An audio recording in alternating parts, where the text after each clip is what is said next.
Setting किसी के साथ, बोटिंग किसी के साथ, वादे किसी के साथ, शॉपिंग किसी के साथ।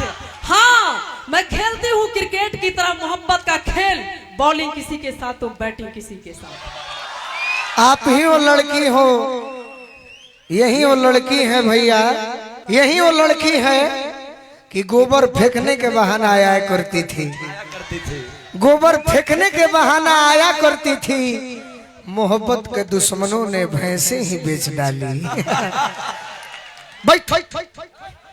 ऐसे भी हम देते हैं, सम्मान करता हूँ हिंदुस्तान के सभी महिलाओं का जो भूखी रह सकती है, बगैर पानी की रह सकती है, लेकिन कभी चुप नहीं रह सकती है। आज पहली बार संगीता जी चुप हैं, कुछ कहिए। थोड़ा सा आवाज मारिए। हेलो हेलो हेलो हेलो, बोलो जी। अभी जब देख रहे थे जिया खान का नाम आ रहा था तो कुछ कुछ आपको अंदर से हो रहा था, ये सच बात है क्या? हम आपको भी देखे तो बहुत कुछ हुआ, क्या कीजिएगा। ये कुछ समाधान है ना? क्या? किस समस्या का समाधान नहीं है? पीछे बहुत सुंदर खेत है। क्या इरादा है? नेक है, मुझे खेत पता है। तो खेत में गलते ना हुई। भले पीछे खेत है लेकिन आपका इरादा नेक है, ये मुझे पता है। आपके प्रति नेक नहीं है, है ना? आपकी कसम।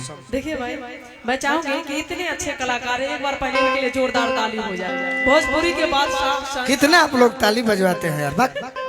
तो क्या करेंगे, अगला जन्म बचा कर ट्रेन में ताली बजाएंगे क्या? नहीं, ये जो देख रहे हैं, ये प्यारी प्यारी मुस्कुराहट जो चेहरे पे बनी हुई है, ये क्या बोले संगीता जी, वो छोड़िए, पहले जो गोलू भैया बोले हैं। मौसी को आई लव यू नहीं बोलता है लोग।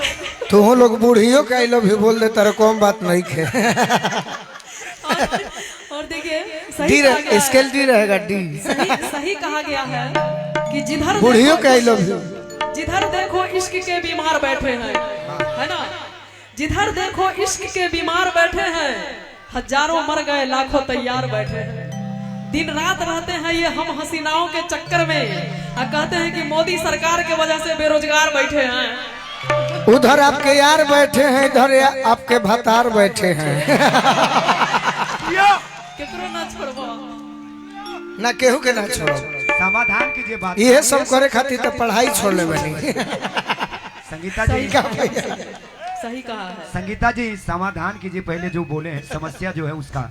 हाँ, तो 2 मिनट में महावीर बाबा आ जाएगा यहाँ। आपको तो उनसे लड़ना चाहिए। आप पढ़ाई नहीं किए ना? किए हैं, लिखते किए हैं। World stage life hit drama, God is director, we are actor. एक बार जोरदार ताली हो जाए। मतलब जीवन एक मंच है, हम और आप सभी रोल करने के लिए आए हैं। जो जैसा रोल करेगा उसे वैसा फल मिलेगा। इन्होंने सब पढ़ाई किया है, मगर प्यार मोहब्बत की ऐसी कहानी है। पढ़ाई कोले बने के आज ले चढ़ाई नहीं की कोले।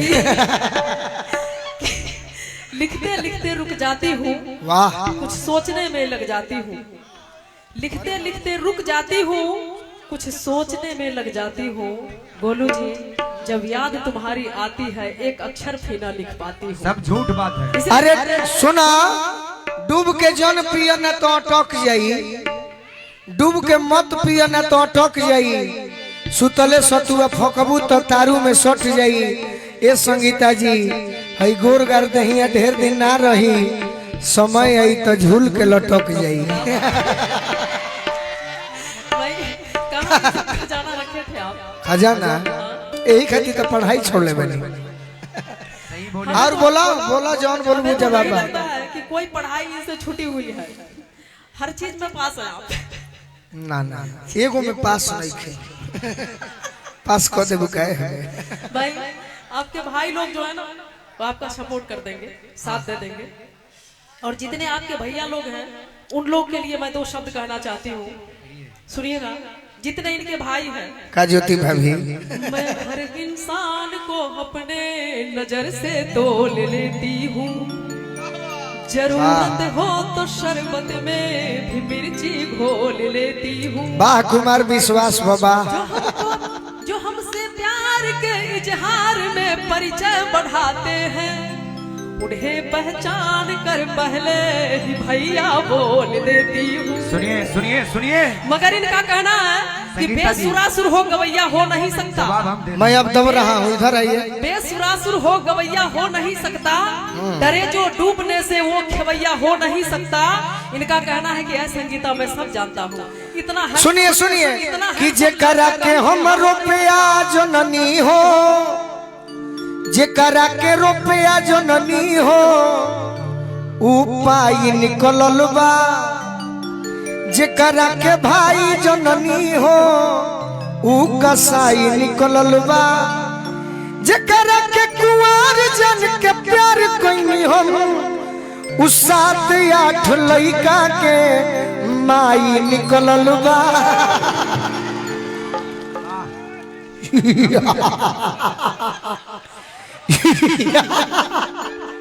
यार क्या ऐसा हंसी मैंने रामायण में रावण का सुना था। तो हम वही रावण हैं। नहीं रावण नहीं हो सकते आप। रुपेश पे इधर आइए ना, इधर आइए, इधर आइए। आ जाइए, जाओ। आइए अभी हम लोग 6 बजाएंगे। 6 एक और माइक कहाँ है भाई? जाए तो दिन में हमारो जागे के बाद शिवेशो भैया के जागे के बाकी जागल जाए।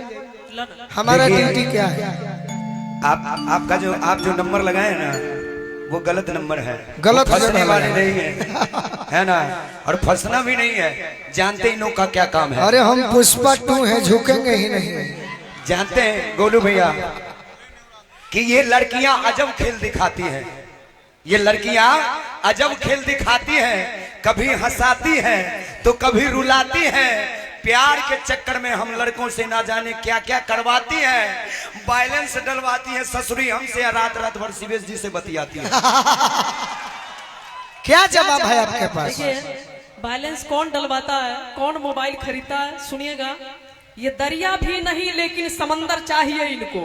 वाह, ये दरिया भी नहीं लेकिन समंदर चाहिए इनको, जनवरी और पूरे साल का दिसंबर चाहिए इनको। बड़े करके जतन लड़की के मन को जीतते पहले, फिर उसके संग सहेली का भी नंबर चाहिए इनको। और बदनाम हम लोग होते हैं।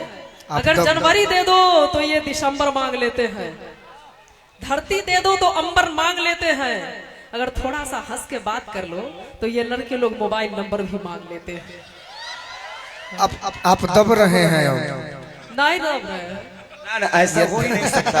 हम इनके चक्कर में पड़ ही नहीं सकते सर, क्योंकि हमने भी प्यार किया था, कम नहीं बेशुमार किया था। मैंने भी एक प्यार का क्रिकेट खेला था, मैंने भी एक प्यार का क्रिकेट खेला था। इसका बाप साला अंपायर निकला, मेरे बॉल को नो बॉल दे दिया। सही बात, सही बात। ऐसा हो जाता है प्यार करने के वालों के साथ, क्योंकि एक लड़की को मैंने जो ही कहा दिल उड़वा, उसने कहा कुछ नहीं बैलेंस भिजवा। मैंने जो ही कहा दिल उड़वा, उसने कहा कुछ नहीं बैलेंस भिजवा। मैंने कहा पैसे नहीं है, उसने कहा कैसे नहीं है। बुला के मैंने फंसे कहा नहीं। महंगाई है, उसने कहा जा कल से तू मेरा भाई है। तो ऐसा हो जाता है, इनके चक्कर में पड़ना ही नहीं है ना, क्योंकि लड़कियां आती है हीर की तरह, चुभती है तीर की तरह, दिखती है हीर की तरह और बाद में हालत कर देती है फकीर की तरह। अब ठीक है, अब इनको बैठाया जाए, क्योंकि सारा बात हम इनसे नहीं कर, लेकिन अच्छा लगा। संगीता जी इधर आइए, रुपेश भैया आप भी आइए, आपके लिए ताली बजवा देते हैं। आपका जब इनके दोनों लोग के लिए ताली बजा दीजिए आप लोग। अब हम ये भारी पड़ेली, इनसे पूछिए क्रिया खा करके हम पर भारी पड़ सकते हैं आप संगीता जी? नहीं, आपने शिवलिंग के क्रिया खा के कहो कि भारी पड़ जाऊं हमारा। कहता ना कि किसी ने पीना मेरा छुड़ा दिया अपनी कसम देकर। अच्छा, किसी ने पीना मेरा छुड़ा दिया उसकी कसम देकर, किसी ने महफिल में पिला दिया उसकी कसम देकर। दोनों तरफ वही बात है तो किसका कसम खाऊं? अभी नो बॉल की बात कर रहे थे तो हम तो शान से कहते हैं कि हाँ हम बेवफा हैं। लड़की को बेवफा कहने वाले लड़की के एक अदा पर फिदा क्यों होते हैं? हम लोग का काम है सेटिंग किसी के साथ, बोटिंग किसी के साथ, वादे किसी के साथ, शॉपिंग किसी के साथ। हाँ मैं खेलती हूँ क्रिकेट की तरह मोहब्बत का खेल, बॉलिंग किसी के साथ तो बैटिंग किसी के साथ। आप ही वो लड़की हो, यही वो लड़की है भैया कि इसके लिए हम मरते थे। काहे मरते थे? जानती हो संगीता जी, मैं आप पर बहुत मुता हूँ, लेकिन आप नहीं मुती हो। क्या हुआ? मैंने मरते हैं, मैं आप पर बहुत मुता हूँ, आप नहीं मुती हो। इसने कहा कि गोलू जी आप पर तो नहीं मुती हूँ, लेकिन जो रूपेश जी हैं इनके बाल पर, इनके आंख पर, इनके मुंह पर नहीं। मुंह। लेकिन देखिए संगीता जी, हम लोग वो मर्द हैं, है ना, कि हम पुरानी खंडरों को निशाना नहीं बनाते, कि हम पुरानी खंडरों को निशाना नहीं बनाते। अरे सच कहते हैं, बहाना नहीं बनाते। हमारा पेट भरता है घर के दाल रोटियों से। हम वो मर्द हैं जो चलती फिरती ढाबों पे खाना नहीं खाते। सही बात, सही बात।